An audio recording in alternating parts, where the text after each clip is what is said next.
Welcome back here to the Mountain Morning Show. I'm very excited to be joined by Rich Woodruff right now, who is the Communications Director for the Red Cross in the Utah-Nevada region. And we're here talking about wildfires. We had this wildfire start in Park City here yesterday. A little bit of panic here in the Park City community due to that fire, even some home evacuations and such. So we're going to talk about some tips and things that you can do to better prepare yourself for wildfires. Rich, how are you doing this morning? Good. Always fun to come in. Always excellent to have you here. So let's talk about this. And the example that you kind of brought in with you today is the Carr fire out of Northern California, pardon me. And unfortunately, this fire took a few lives. There's a lot of property damage with this fire. There's a lot of ways that people maybe could have better prepared for this fire. So let's talk about that. In advance of a wildfire, what are some of the things that we can do to better prepare ourselves for that? Well, there's quite a few things. You want to mitigate the fire itself, so this isn't when a wildfire is coming, but if you're in a high-risk area. Absolutely. Things to do around the house, having some good clearance around the house, something as simple as cleaning your gutters out. I mean, there could be pine needles in there. A lot of roofs are very combustible. Propane tanks can explode. Making sure you've got some space around the home. Absolutely. And so those are just a few of the tips. But then you want to think about things like, if I've got to get up and go very quickly, do I have my 72-hour kit, my evacuation kit? Do I have a plan, a reunification plan or an evacuation plan? Are there alternate routes that I could be taking? And rehearse those, get to know them. The alternate routes, I think, is something very important with a fire, especially as we all know, fires can shut down whole stretches of interstates. It can cut off whole stretches of highways. So you could have a plan, but maybe not have these alternate routes set up, and you could be out of luck when maybe the fire has crossed the highway and they have to shut down I-80 for some reason. Yeah, and sometimes you do just get trapped. So what you want to do is lean forward and try to stay ahead of that. So we'll say make a kit, have a plan, be informed. Being informed is monitoring media because these fires are so unpredictable. They can, come out of nowhere seemingly. I mean, have some awareness so you got a little bit of extra insight as to what's going on. Last night's fire that started here in Park City was one of those that kind of just seemed to come out of nowhere, and before you knew it, within an hour, there was almost 300 acres burned. They were able to get maybe 10% of that contained last night, but like you said, it can happen just like that, and before you know it, this fire can really get super big. So it's important to stay on top of these things.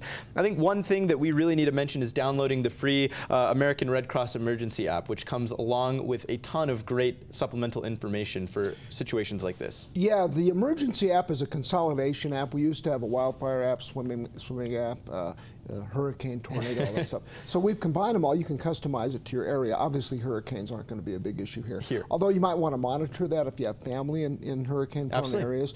But that's going to have a lot of information and a lot of information right at your fingertips, not only before the wildfire, but actually during a wildfire, and even some recovery information. The dangers of going back to an area that was burned, for example. There's toxic things, that sort of stuff. So the app is a really great resource to have anyway.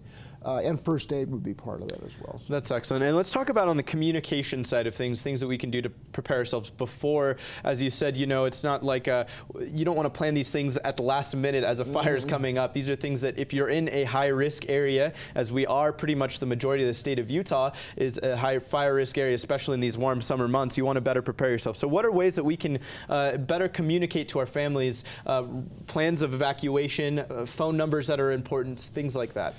That's a great point. You want to talk to your family, especially children. They have a lot of fear and they want to feel safe. They want to know that there is a plan. And a lot of times people don't think of their pets. And especially in rural areas, you may not have just pets, but maybe livestock. So, have that plan in place. If you're at risk, maybe have your pets sequestered in one room because they could get kind of freaked out and you might have trouble finding them. And if fire's coming, you got to get out of there. So you've got a staging area, you've got the evacuation plan, you've got emergency numbers you can call.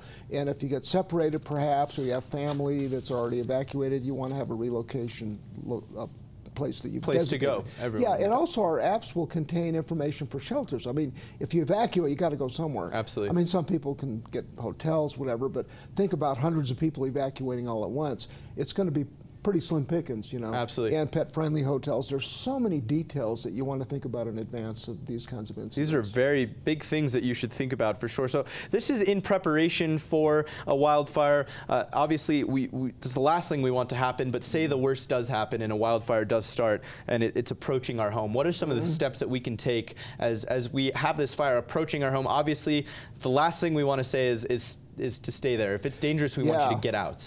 It's difficult. You know, sheltering in place can work in some situations. I mean, you can do things like close your windows, your fireplace, keep any kind of draft out of there, combustible materials, you know, do as much as you can. But you hear these stories about people that find, you know, water nearby. I mean, even people that have swimming pools that have survived fires that actually have wiped them out. I have a personal experience of an uncle years ago that actually had enough time, and he put his camper out in an open area and dug like a firewall around it, almost like a moat. Yeah. Now, he was very ingenious, and he had enough time to do that, but he and his wife got in that little camper, and it was pretty uncomfortable and still very dangerous. Extremely hot, I'm sure. You know, and so these are some of the things, but, you know, water would be, maybe there's, if you know of a lake nearby, a pond, a water cistern, things like that. And turn propane off. I mean, sometimes you just don't have the option to shelter in place. And really, if you are considering sheltering in place, the thing you have to be aware of is you have to be ready to evacuate at a moment's notice, because the wind picks up, anything happens, that fire could get extremely close, and the last thing you want to do to be is trapped in your home in that situation. So even though you may want to hunker down, it's okay, but as soon as the fire gets close enough, you have to be ready to leave. And I think something that we touched on before that's very important is, even though the fire may be a football field or two away from your home, you may say, that's plenty of space for me, I still have time. That may not be the case. That fire shooting embers out and carrying them for miles, actually. You know, look at some of the California wildfires, you know, Santa Ana winds, it gets so windy. Those things can move, you know, 30, 40, 50 miles an hour. I mean, think about that. These hillsides, they can just come up out of nowhere, and they have taken lives. And that's why there's so much property loss, and unfortunately human loss as well. So there's some really great information and tips here about ways that we can better prepare ourselves for wildfires. Obviously, be sure and download the free American Red Cross Emergency app. Before we end our conversation today, I do want to talk about some other things happening with the Red Cross, especially here in the state of Utah. Let's talk about the blood drives here in Utah, where Red Cross is very low on blood right now. Yeah, summer is a difficult month. You know, people take vacations. They don't think about giving blood. You got 4th of July for Utah Pioneer Day, the 24th. So what that does, it reduces the blood supply. We like to have about a 5-day supply on hand at any given time. That way you've got enough backlog, maybe emergencies where you feel comfortable. Right now it's below that 5-day mark. And particularly type O negative, which is universal type. Yes. All types are needed, of course. But this time of year, it's a summer slump. So we've got to get the word out. We've got to get the message out that you need to give blood, and you know, you should. I mean, if you're able to. Absolutely. We really appreciate that. So where can people go to find out more information about places and centers where they can donate blood, as well as the requirements needed to donate? Well, first question, go to redcrossblood.org. And there's apps you can download. There's what's called a Rapid Pass. It's good to make an appointment. We really encourage it. So it'll get a lot of the pre-screening out of the way, and it'll kind of set up your time where you come in, and you can kind of come in and out. You can also locate blood drives. You can put zip code in, and it'll direct you, because there's always blood drives going on. Well, we encourage you to definitely, if there is a blood drive going on near you, to attend that for sure, as we are low on blood here in the state. We want to be sure and be prepared for anything that is thrown at us. So thank you so much. Drink plenty of water, protein-rich meals, you know, things like that. I mean, it's, you know, you're going to prepare yourself. Absolutely. You need to be, in the state of Utah, I believe it's 17 years old, 100 pounds or more, in good health. In good health. Don't come in if you have a cold. Okay. And so there's some other criteria you'll want to make sure Definitely take a look over all that before you come in. Rich, thank you so much. Much appreciated, as always, for giving us these tips here on wildfire. Again, head over to the American Red Cross Emergency app, and you can download that for free. There's a ton of really great information about wildfires, flooding, and a myriad of other natural disasters, really. Also, head over to redcrossblood.org for more information about the Red Cross blood drives near you. We'll be right back with much more right here on the Mountain Morning Show. Don't go anywhere.